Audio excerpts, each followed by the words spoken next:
an absolute treat today has been. We've got hyenas everywhere around this hyena den off of Walbury's Road. This is a youngster.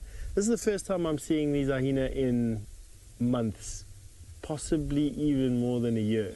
Last time I remember seeing hyenas, they were off of the den, off of Hippo Pools Road, which was, anyone remember, it was summer. The tambotis were quite thick, but it was right in the beginning of summer. Probably about a year, maybe a little bit more now. Look at these two greeting each other over here. Hyena are incredibly social animals. It's what makes them my favorite animals out here. And they're always busy doing something, and usually something quite mischievous. And these two have had quite an elaborate greeting display. Hyenas are ruled by scent, and there's a very clear and well-established hierarchy around these den sites. Most of the hyena you're looking at now will probably be females. Where are you going? Now, every now and again, one of them walked up to the entrance of the den, and I think that there's younger hyenas inside this den. Make a bit of a noise at the entrance and then walk off. And I think that there's, if we're lucky, some youngsters might pop out and come and say hello. Now, they live in these, they excavate dens in holes in the side of termite mounds. They don't start the den themselves.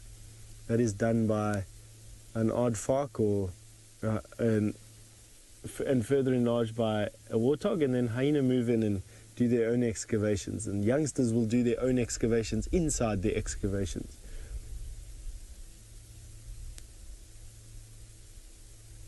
Look at how he's sitting, cute, man. Oh, there's the babies, there. Behind us. Kaylin, you want to know what the closest... There we go, hello. Hello. Oh, cute. Look how fuzzy they are. Kaylin, you want to know what the closest relatives to hyenas are?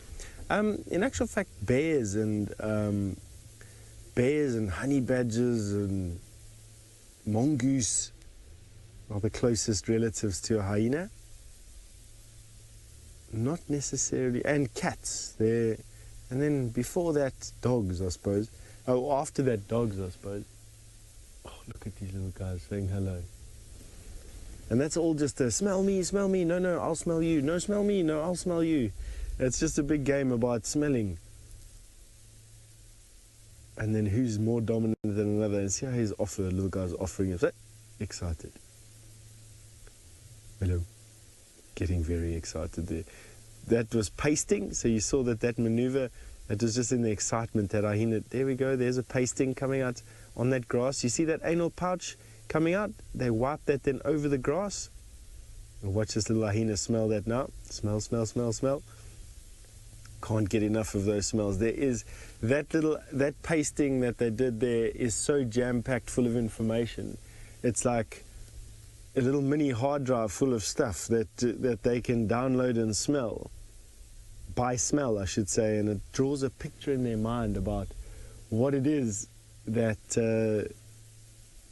what the health and status of that particular hyena is, when it was deposited.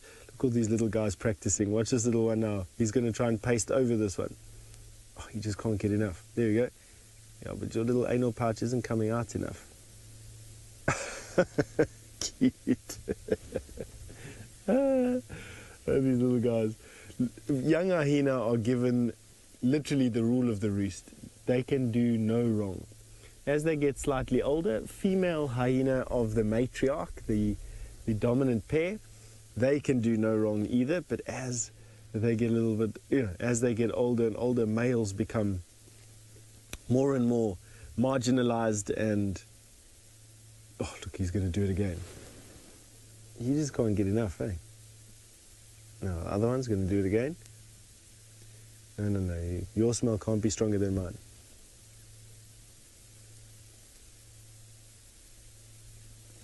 Strawhead, do you want to know if their dens cave in, can they dig out? That's a good question. it's quite tough to cave these things in because they're built in disused term material. Well, actually, not even disused term material, but term material, and they dig almost down, vertically down. They don't dig, it's quite a strong structure. I mean, I've seen a termite mound hollow enough for me to stand in, and it gets hollowed more than it does lose its sort of integrity. So, the chance of it caving in is there, but small. So will they be able to dig themselves out? Do they have the tools for that? I suppose it depends on how much weight is on top of them. If it's the entire termite mound, then no, I don't think so. If it's just a small little cave-in, then I'm sure they'll be able to dig themselves out. They only weigh about, call it 50, 100 pounds, average. So if 300 pounds of dirt falls on them, they won't be able to do anything.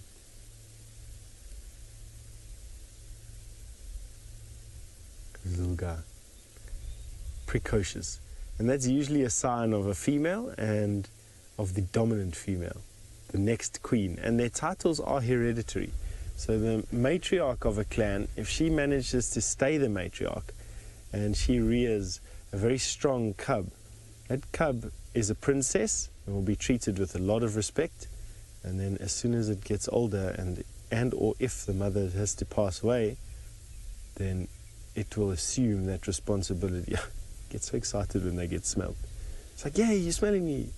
Now I smell you a little bit.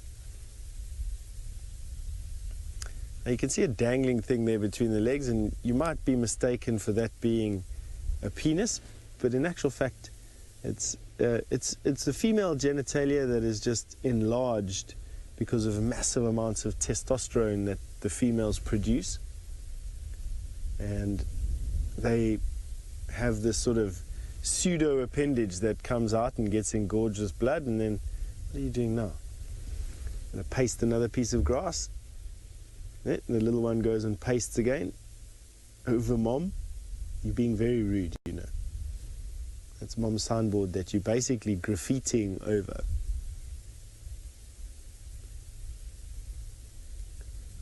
Look, I'm gonna smell some more again. These are spotted hyena. You get two different kinds of hyena in this country. You get spotted hyena and brown hyena. We're gonna try and relocate the car just to give Senzo a little bit of an easier chair here. He's balancing off the edge of the car, trying to shoot off the back. And in the meantime, why don't you go have a look at the sausage tree pride with James. I'm deeply confused as to why Steph should be balancing on a chair in his car. Anyway, there we have the sausage-free car.